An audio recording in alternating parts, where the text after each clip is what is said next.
Kita beralih ke informasi lain, pemirsa. Harga daging ayam potong di sejumlah pasar tradisional terus merangkak naik. Kenaikan harga ayam yang sudah terjadi sejak 2 pekan lalu ini diduga terjadi akibat stok ayam di tingkat produsen yang kosong.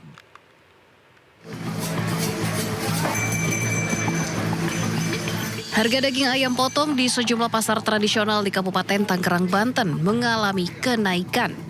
Di Pasar Gudang Tiga Raksa, harga daging ayam filet, daging bagian paha naik Rp10.000 dari harga awal.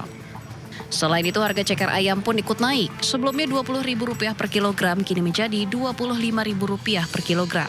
Pedagang mengatakan kenaikan harga daging ayam sudah terjadi 2 pekan terakhir secara bertahap akibat tingginya harga pakan dan berkurangnya stok ayam di kandang. Harga daging ayam potong di Pasar Rebo Purwakarta, Jawa Barat juga merangkak naik. Saat ini harga ayam dijual Rp40.000 per kilogram, sebelumnya hanya Rp35.000 per kilogram. Pembeli mengeluhkan naiknya harga ayam potong, hingga untuk menyiasatinya mereka terpaksa mengurangi jumlah pembelian. Menurut pedagang, kenaikan harga daging ayam sudah terjadi sejak 2 pekan terakhir. Para pedagang juga mengaku omset mereka turun sekitar 30% dari biasanya. Sementara itu, harga ayam buras atau ayam kampung di pasar tradisional Majalengka juga naik. Harga semula Rp27.000 sampai Rp28.000 per kilogram, kini sudah mencapai Rp45.000 per kilogram. Kenaikan harga daging ayam terjadi sejak 2 minggu lalu dan diprediksi akan terus terjadi jika stok daging ayam di tingkat produsen tetap kosong. Tim Liputan iNews melaporkan. Pemirsa, harga daging ayam di pasar tradisional masih terpantau tinggi. Saat ini harga daging ayam menyentuh harga Rp40.000 per kilo. Dan berikut laporan Anissa Rizkia bersama juru kamera Rama Ramadona dari Pasar Palmerah, Jakarta. Pemirsa, sejumlah komoditas pangan di Pasar Palmerah, Jakarta Pusat mengalami kenaikan yang cukup signifikan. Salah satunya yaitu komoditas ayam potong. Saya akan langsung mengunjungi salah satu pedagang yang ada di Pasar Palmerah, Jakarta Pusat ini. Bapak, selamat siang. Bisa diperkenalkan namanya siapa, Pak? Ya, saya Pak Diono. Pak Diono, saat ini harga ayam menembus angka berapa per kilo? Itu 40 sampai 45.000 per kilo. Biasanya Normalnya itu kan 38, 39, itu 37 segitu. sejak kapan sih Pak naiknya? Ini sudah hampir 3 minggu. Hampir 3 minggu. Hampir 3 mingguan. Ini sih kayaknya sih ayam lagi kecil-kecil, Pak. Kalau ayam besar-besar biasanya harganya nggak begitu mahal. Ini kemungkinan besar ayam kecil-kecil. Jadi sekarang tuh nggak ada ayam besar, ayamnya gede-gede, ayamnya kecil-kecil semua. Jadi untuk dibikin pilet itu memang kita susah dapat untungnya. Gitu. Soalnya yang kita butuhkan kan ayam gede. Jadi kalau dibuat pilet tuh banyak dagingnya. Gitu. Mungkin bisa, biasanya kan faktor makanan dari ternak itu mahal, biasanya begitu. Terus pasokannya? Pasokan sekarang lebih susah. Banyak pemotongan yang nggak motong pada libur nggak motong, soalnya nggak dapat untung katanya, pada rugi gitu. Harapan Bapak sebagai penjual? Ya ini kan harapan dari pedagang kan harganya balik stabil lagi. Soalnya harga sekarang tuh malah ngalah kali lebaran. Kalau lebaran wajar harga naik. Ini kan nggak ada hari-hari besar juga enggak. Jadi hari-hari besar nggak ada lagi. Jadi ayam mahal itu kita juga bingung. Ditanya sama pelanggan tuh kita bingung juga jawabnya. Faktornya kenapa itu kita bingung juga. Pembelian menurun? Bukan menurun lagi. Biasanya kan saya jual itu bisa sampai 100-150 kilo. Sekarang paling 100 kilo itu udah kadang-kadang masih banyak. Terima kasih Bapak atas waktunya. Ya, itu pemirsa perbincangan saya bersama salah satu penjual ayam di Pasar Palmerah, Jakarta yang mengeluhkan saat ini penurunan omset yang dirasakan ini cukup signifikan juga, yang mana harga ayam mencapai 40 hingga 45.000 per kilonya. Dan para pembeli pun juga mengurangi jumlah pembeliannya. Selain itu juga ada harga ayam yang mengalami lonjakan cukup signifikan. Ada harga komoditas dari cabai rawit dan juga cabai keriting.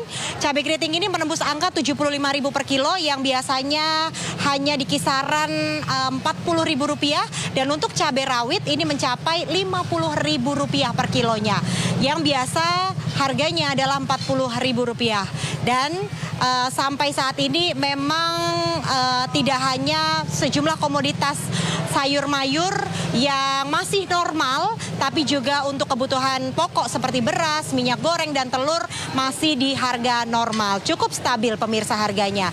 Dari Jakarta, Adisa Rizkia, Romadona iNews melaporkan. Pemerintah akan melanjutkan program bantuan pangan untuk masyarakat kurang mampu. Pemirsa, hal tersebut disampaikan Menteri Koordinator Bidang Pangan Zulkifli Hasan saat menghadiri rapat di Kompleks Istana Negara. Zulhas menyebutkan penyaluran bantuan pangan dilakukan selama 2 bulan ke depan. Selanjutnya program akan diteruskan 4 bulan lagi untuk total 18,2 juta keluarga penerima manfaat. Secara keseluruhan, bantuan pangan yang digelontorkan pemerintah diperkirakan mencapai 364 ribu ton. Zulhas menegaskan program ini merupakan komitmen pemerintah untuk membantu warga yang masih kesulitan dalam memenuhi kebutuhan sehari-hari. Pemberian bantuan pangan lagi apa ya? Iya, bantuan pangan 2 bulan dulu, dari sana 4 bulan untuk 18,2 juta. Saudara kita yang kurang mampu 2 bulan, jadi total 364 ribu ton kira-kira. Presiden Prabowo Subianto menggelar rapat terbatas bersama sejumlah menteri bidang ekonomi di Istana Kepresidenan Jakarta. Hasilnya, pemirsa, pemerintah akan menggelontorkan stimulus ekonomi untuk masyarakat. Paket stimulus ekonomi yang dibahas dalam ratas kemarin diinstruksikan langsung oleh Presiden Prabowo. Paket stimulus ekonomi diberi nama program 8+4+5. Terdiri dari 8 program akselerasi 2025, 4 program lanjutan di 2026, dan 5 program andalan pemerintah jangka panjang. Paket ini diberikan kepada masyarakat hingga Desember 2025. Nah, kemudian paket 4 tadi yang 8 sudah saya jelaskan. 8 diberlakukan untuk mengakselerasi di 2025 dan perkiraan anggarannya 753 miliar. Nah, kemudian juga tadi dibahas langsung dengan Bapak Presiden paket penyerapan tenaga kerja dari program unggulan Bapak Presiden. Yang paling besar tadi kan yang 2 kali 10 kilogram itu sekitar 7 triliun. Sudah ada uangnya kami sediakan, bukan berarti defisit melebar. Tapi saya bisa perkirakan tuh setiap tahun tuh penyerapannya berapa sih anggaran kita. Tahun lalu kan ada sisa juga. Saya bisa hitung sisanya berapa. Jadi daripada sisa tinggal 3 bulan lagi mungkin nggak kepake, saya pakai ke sana. Jadi ini hanya optimalisasi penyerapan anggaran supaya berdampak bagi perekonomian tanpa merubah defisit terlalu signifikan. Nanti kalau ekonominya tumbuh lebih bagus kan, kalau kita asumsikan rasio tax ratio-nya konstan, kalau PDB-nya tumbuh lebih cepat kan tax-nya lebih cepat juga. Jadi mungkin dampaknya ke defisit cenderung netral to positif. Pemerintah optimis bisa membuka lapangan kerja sebanyak 3,5 juta lapangan kerja melalui kebijakan 8 stimulus ekonomi yang terbaru. Salah satu stimulus ekonomi masuk dalam program penyerapan tenaga kerja baru. Pemerintah memprediksi akan tercipta sekitar 3,5 juta lapangan kerja dalam beberapa waktu ke depan. Optimisme tersebut muncul usai sejumlah program penyerapan tenaga kerja diluncurkan bersamaan dengan peluncuran insentif ekonomi terbaru. Pemerintah selain mengeluarkan stimulus ekonomi juga memaparkan sedikitnya 5 program penyerapan tenaga kerja. Kelima program tersebut yakni Operasional Koperasi Desa Kelurahan Merah Putih atau KDKMP, Replanting di Perkebunan Rakyat, Kampung Nelayan Merah Putih, revitalisasi tambak Pantura, dan modernisasi kapal nelayan. Pemerintah sendiri memperkirakan Koperasi Desa Merah Putih akan menyerap 681 ribu orang. Target hingga 1,3 juta lapangan kerja di bulan Desember dengan asumsi sebanyak 81.487 koperasi di seluruh Indonesia.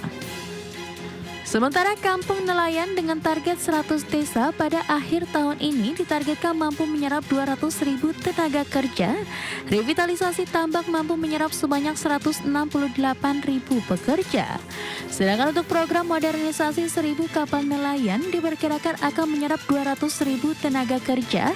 Dan perkebunan rakyat seluas 870.000 hektar bisa menyerap 1,6 juta lapangan kerja. Pemerintah sendiri memasang target penciptaan lapangan kerja mencapai 3,553 ribu lapangan kerja.